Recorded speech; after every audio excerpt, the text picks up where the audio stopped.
Bulletin details చూస్తే లండన్లోని బంగ్లాదేశ్ రాయబార కార్యాలయం వద్ద శనివారం తీవ్ర ఉద్రిక్తత నెలకొంది. బంగ్లాదేశ్లో ఇటీవల మైనారిటీ హిందువులపై మూకదాడులు, హత్యలు జరుగుతున్న విషయం తెలిసిందే. హిందువులను లక్ష్యంగా చేసుకుని జరుగుతున్న ఈ దాడులను నిరసిస్తూ లండన్లోని హిందువులు బంగ్లాదేశ్ రాయబార కార్యాలయం ముందు నిరసన ప్రదర్శన చేపట్టారు. బంగ్లాదేశ్లోని మైనారిటీలకు రక్షణ కల్పించాలంటూ నినాదాలు చేశారు. బంగ్లాదేశ్కు చెందిన హిందువులు ఈ నిరసన కార్యక్రమం చేపట్టగా ఖలిస్తానీ వేర్పాటువాదులు దీన్ని అడ్డుకున్నారు.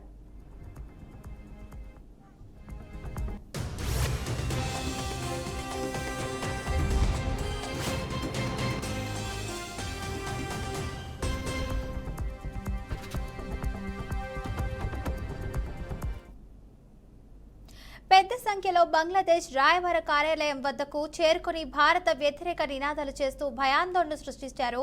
ఇక ఖలిస్తానీ జెండాలు ఎగురవేస్తూ నినాదాలు చేశారు. రెండు గ్రూపులు పోటాపోటీగా నినాదాలు చేస్తుండటంతో అక్కడ తీవ్ర ఉద్రిక్తత నెలకొంది. దీంతో పోలీసులు రంగప్రవేశం చేసి ఎలాంటి అవాంఛనీయ ఘటనలు జరగకుండా బందోబస్తు ఏర్పాటు చేశారు. కాగా మైనారిటీ హిందువులపై జరుగుతున్న హింసను, మైనారిటీల హక్కుల కోసం గొంతెత్తుతున్న వారిని ఖలిస్తానీ అతివాదులు అడ్డుకోవడమైతే షాకింగ్ కు గురిచేసిందని హిందూ నిరసనకారులైతే ఆరోపించారు.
హీరోయిన్ల వస్త్రధారణపై నటుడు శివాజీ చేసిన వ్యాఖ్యలపై ప్రజాశాంతి అధినేత కేఏ పాల్ స్పందించారు. శివాజీ తన వ్యాఖ్యల కోసం మహిళా కమిషన్ ముందు క్షమాపణ చెప్పినప్పటికీ ఎవరిని కించపరిచే విధమైన వ్యాఖ్యలు చేయలేదని పాల్ పేర్కొన్నారు. మరోవైపు ఓ ఈవెంట్లో నటుడు ఎమ్మెల్యే నందమూరి బాలకృష్ణ మహిళలకు కడుపు చేయాలని చెప్పిన వ్యాఖ్యలను పాల్ గుర్తు చేశారు. బాలకృష్ణపై ఎలాంటి చర్యలు తీసుకున్నారో కూడా ప్రశ్నించిన కేఏ పాల్ టీడీపీ మరియు బీజేపీ మద్దతు కారణంగా ఆయనపై ఎలాంటి చర్యలు తీసుకోలేదని తెలిపారు. Shivaji is summoned and called by the National Women Commission for his remarks about actress. And he went and he apologized. I watched the video. I don't think he was really intentionally attacking anybody, though his words were not that appreciated. But when Balakrishna actor, a bigger actor, Telugu Desam Party MLA, BJP alliance, talked about my fans like when I kiss girls on a national platform, pregnant them. Where was the women's right groups? Where were the National Women's Commission? Was he called? No. Was he punished? No. But what was he? He was given Padma Bhushanam this year, 2025. And maybe next year they will give him Bharat Ratna because he is BJP alliance. A politician, former MLA of BJP UP, I think Sengar his name, raped a young girl terribly. CBI investigated and convicted him. He is being given bail again and again. Even though victim is saying my life is in danger. BJP and Modi government is losing credibility, saying Actor Shivaji is punished because he is questioning the BJP rule and praising Nehru and Gandhi family, Congress, and whereas others are given clean chit, bail, and forgiveness of hundreds of billions of debt if they join BJP. This is very dangerous. Actor Shivaji. BJP పాలిత బీహార్లోని చౌరాసన్ దేవాలయానికి వెళ్లే భక్తుల సౌకర్యార్థం నిర్మిస్తున్న ropeway శుక్రవారం కుప్పకూలింది. రోస్తాస్ black head quarters కు ఈ దేవాలయాన్ని అనుసంధానం చేస్తూ 13 కోట్లతో నిర్మిస్తున్న ఈ రోప్వే ట్రయల్ రన్ లోనే ఈ దుర్ఘటన జరిగింది. ఇక ట్రయల్ సమయంలో బరువును స్తంభం భరించలేకపోయిందని, ఫలితంగా ట్రాలీతో పాటు స్తంభం కూలిందని అధికారులు తెలిపారు. ఈ ఘటనలో ఎలాంటి ప్రాణ నష్టం జరగలేదని అధికారులు తెలిపారు. రోప్వే ప్రాజెక్టులో వాడే సామగ్రి నాణ్యత, భద్రతా ప్రమాణాలపై స్థానికులు ప్రశ్నలు సంధించారు. ఇక ఈ దుర్ఘటనకు బాధ్యులైన వారిని కఠినంగా శిక్షించాలని డిమాండ్ చేశారు. ఎల్జేపీ ఎమ్మెల్యే ప్రసాద్ గౌతమ్ ఈ ఘటనను అయితే తీవ్రంగా ఖండించారు. ఇక అధికారులు, ఇంజనీర్లు నిర్లక్ష్యంగా వ్యవహరించారని ఆరోపించారు. స్తంభం నిర్మాణంలో నాణ్యతా ప్రమాణాలను పాటించలేదని స్థానికులు ఆగ్రహం వ్యక్తం చేశారు.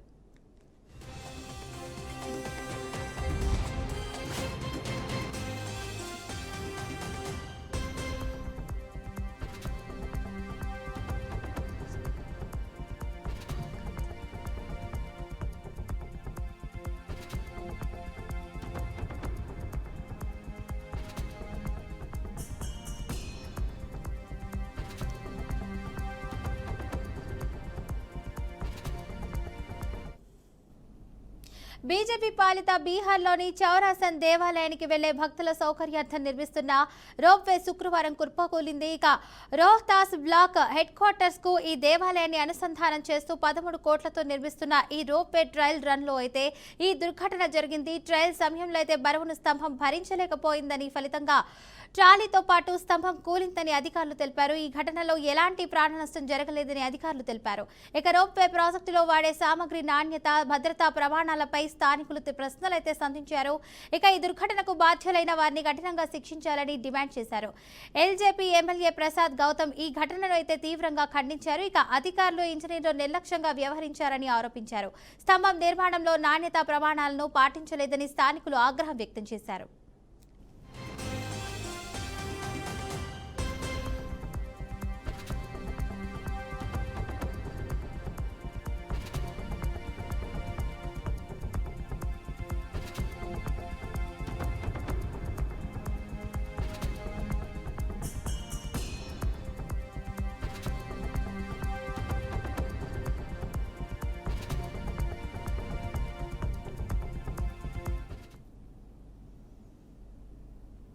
ఉత్తరాది బీజేపీ పాలిత రాష్ట్రాలను అనుసరిస్తున్నట్లు కర్ణాటకలోని కాంగ్రెస్ ప్రభుత్వం బుల్డోజర్ రాజ్కు తెరలేపిందని ఆరోపణలు వినిపిస్తున్నాయి.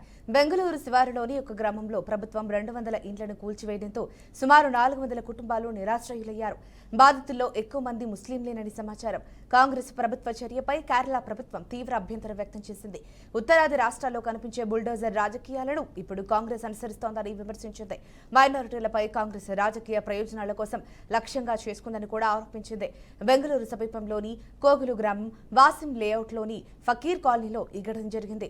డిసెంబర్ 22వ తేదీ ఉదయం 4 గంటలకు 150 మంది పోలీసుల బందోబస్తు మధ్య 4 జేసీబీలతో Bengaluru solid waste management limited ఈ తొలగింపు చర్య చేపట్టింది. ఉర్దూ పాఠశాల పక్కన ఉన్న సదస్సు దద్దరిపై ఉన్న ప్రభుత్వ స్థలంలో అక్రమ నిర్మాణాలు చేపట్టి ఈ ఇండ్లను నిర్మించారని ప్రభుత్వం తెలిపింది. అయితే ముందస్తు నోటీసులు ఇవ్వకుండానే హఠాత్తుగా పోలీసులు వచ్చి ఇళ్లను ఖాళీ చేయించారని, 25 ఏళ్లుగా ఇక్కడ నివసిస్తున్నామని బాధితులు ఆవేదన వ్యక్తం చేశారు. వలసవాదులు అధికంగా ఉండే ప్రాంతమని స్థానిక నేతలు పేర్కొన్నారు.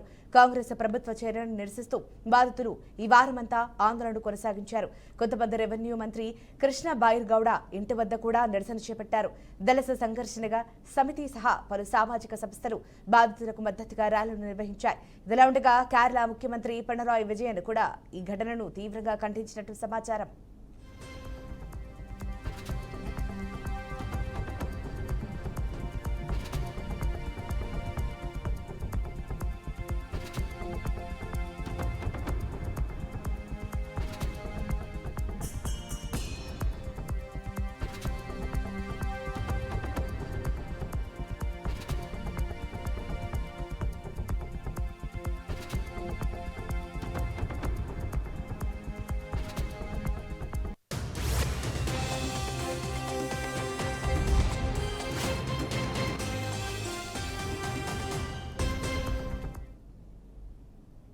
రంగారెడ్డి జిల్లా మైలార్దేవ్పల్లి పోలీస్ స్టేషన్ పరిధిలోని టాటానగర్లో ఉన్న దానా ఫ్యాక్టరీలో భారీగా అగ్ని ప్రమాదం చోటు చేసుకుంది. దానా ఫ్యాక్టరీలో ఒక్కసారిగా భారీగా మంటలు చెలరేగినట్లయితే స్థానికులు తెలిపారు. ఫ్యాక్టరీ నుంచి పొగలు ఎగసిపట్టాన్ని గమనించిన స్థానికులు వెంటనే పోలీసులకు సమాచారం అందించారు. వెంటనే పోలీసులు ఘటనా స్థలానికి చేరుకున్నారు. అనంతరం అగ్నిమాపక సిబ్బంది సహాయంతో మంటలను అదుపులోకి తెచ్చే ప్రయత్నాలు చేపట్టారు. ప్రస్తుతం మంటలు నియంత్రణలోకి వస్తున్నాయని అధికారులు అయితే తెలిపారు. ఈ ఘటనలో ఎలాంటి ప్రాణ నష్టం జరగలేదని పోలీసులు తెలిపారు. ప్రాథమికంగా షార్ట్ సర్క్యూట్ కారణంగానే ఈ ప్రమాదం జరిగి ఉండొచ్చని స్థానికులు అనుమానం వ్యక్తం చేస్తున్నారు.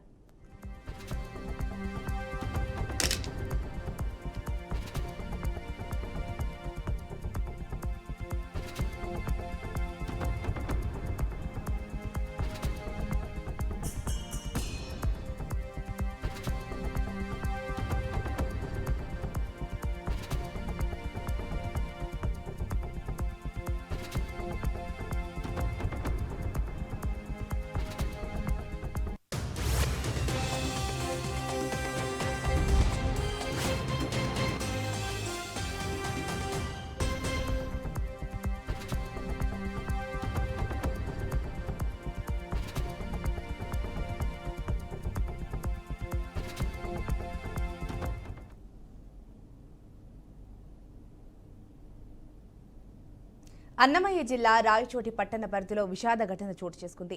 పూలతోట మాదికపల్లె గ్రామానికి చెందిన చిన్నముఖ సురేష్ బాబు, బుట్టవీధికి చెందిన హాసన్ బాషా జిల్లా మార్పు అంశంపై హత్యాయత్నం చేశారు. విషయం గమనించిన కుటుంబ సభ్యులు వెంటనే వారిని స్థానిక ప్రభుత్వ ఆసుపత్రికి తరలించారు.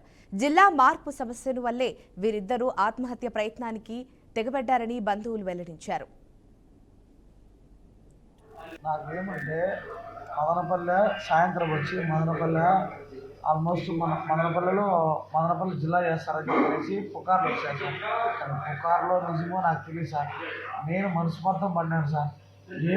మేము గన మదనపల్లి జిల్లా చేశారంటే గన మా అన్నమయ్య డిస్టిక్ మొత్తం అంతా నాశనం అయిపోతారు సార్. ఆటో వాళ్ళు, పేద కుటుంబకులు మొత్తం అంతా నాశనం అయిపోతారు. దయవుంచి మండిపల్లి రాంప్రసాద్ రెడ్డి గారు, సీఎం చంద్రబాబు నాయుడు గారు, నారా లోకేష్ బాబు గారు, ఉప ముఖ్యమంత్రి పవన్ కళ్యాణ్ గారు మీకు చేతులెత్తి, మండిపల్లి రాంప్రసాద్ రెడ్డి గారు మీకు చేతులెత్తి నమస్కరిస్తున్నాము. మాకు ఈ ఒక్క హెల్ప్ చేయండి. మాకు జిల్లాగా ఇది ప్రకటించండి. మదనపల్లి అది చేసామంటే మేము అన్యాయం అయిపోతాం. మా బాధలు మీరు చూస్తారు సార్. అంతే సార్. నాకు అదొక్కటి సార్ అంతే. వేరేదేం లేదు సార్. మాకు రాయచోటి అన్నమయ్య డిస్టిక్గా మాకు కావాలి సార్. అంతే. అందరూ సూసైడ్ అటెంప్ట్ చేసుకున్నాం సార్.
హైదరాబాద్లోని బండా మైసమ్మ నగర్లో అయితే విషాదకర ఘటన చోటు చేసుకుంది. మెదక్ జిల్లా కౌడిపల్లి గ్రామానికి చెందిన కోళ్ల రాకేష్ అద్దె ఇంట్లో నివసిస్తున్నారు. అతని 15 ఏళ్ల కుమారుడు కోళ్ల అరవింద్ గాంధీనగర్లోని సెంట్ పాల్ హై స్కూల్లో అయితే 10వ తరగతి అయితే చదువుతున్నాడు. చదువుపై శ్రద్ధ పెట్టాలని తండ్రి గట్టిగా మందలించడంతో మనస్తాపానికి గురయ్యాడు అరవింద్. తల్లి ఇంటిపై అంతస్తుకు వెళ్లి బట్టలు ఆరేయడానికి వెళ్లిన సమయంలో ఫ్యాన్ కు ఉరి వేసుకుని ఆత్మహత్య చేసుకున్నాడు. కుటుంబ సభ్యులు, స్థానికులు వెంటనే కిందికి నుంచి ఆసుపత్రికి అయితే తరలించినప్పటికీ వైద్యులు మరణించినట్లయితే నిర్ధారించారు. సమాచారం అందుకున్న దోమలగూడ పోలీసులు ఘటనా స్థలానికి చేరుకుని మృతదేహాన్ని పోస్ట్ మార్టం నిమిత్తం ఆసుపత్రికి తరలించారు. కేసు నమోదు చేసి దర్యాప్తు చేపట్టారు. ఈ ఘటనలో బండా మైసమ్మ నగర్లో శోకసంద్రం నెలకొంది.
హైదరాబాద్లోని బండా మైసమ్మ నగర్లో విషాదకర ఘటన చోటు చేసుకుంది.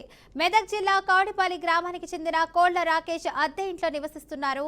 అతని 15 ఏళ్ల కుమారుడు కోళ్ల అరవింద్ గాంధీనగర్లోని సెంట్ పాల్ హై స్కూల్లో 10వ తరగతి చదువుతున్నాడు. చదువుపై శ్రద్ధ పెట్టాలని తండ్రి గట్టిగా మందలించడంతో మనస్తాపానికి గురయ్యాడు అరవింద్. తల్లి ఇంటిపై అంతస్తుకు బట్టలు ఆరేయడానికి వెళ్లిన సమయంలో ఫ్యాన్ కు ఉరివేసుకుని ఆత్మహత్య చేసుకున్నాడు.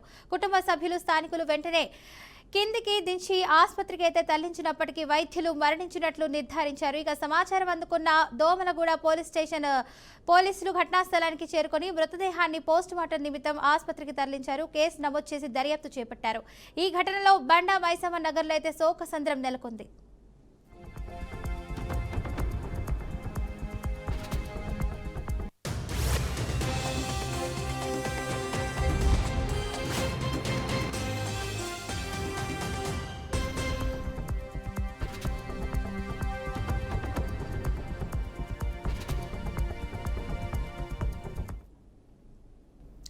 అమెరికాలోని ఈశాన్య ప్రాంతం గ్రేట్ లేక్స్ పరిసరాల్లో మంచు తుఫాను భీభత్సం సృష్టిస్తుంది.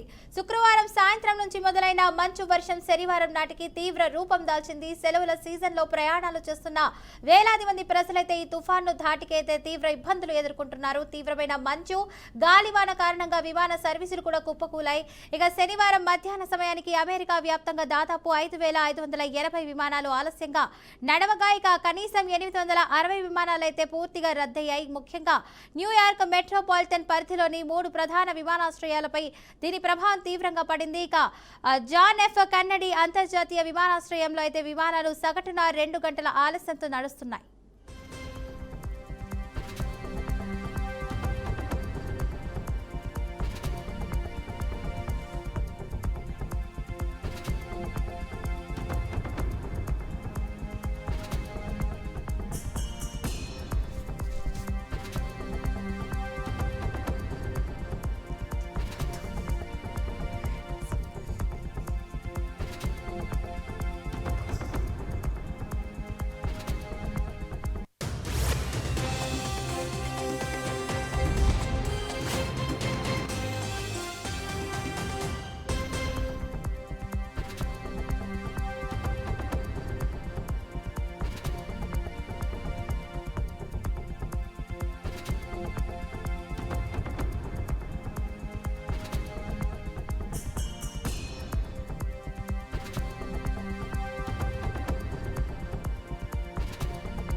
పరిస్థితి తీవ్రతను గమనించిన న్యూయార్క్, న్యూజెర్సీ గవర్నర్లు ఆయా రాష్ట్రాల్లో స్టేట్ ఆఫ్ ఎమర్జెన్సీ ప్రకటించారు.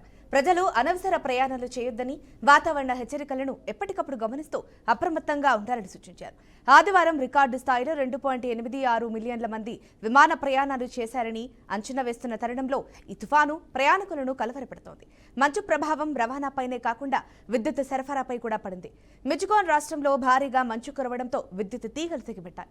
దీనివల్ల శనివారం ఉదయానికే సుమారు 30,000 ఇళ్లు, వ్యాపార సముదాయాలకు విద్యుత్ సరఫరా నిలిచిపోయింది. న్యూయార్క్ నుంచి ఫిలడెల్ఫియా వరకు అనేక ప్రాంతాలకు రెడ్ అలర్ట్ జారీ చేసినట్లు వాతావరణ శాఖ వెల్లడించింది.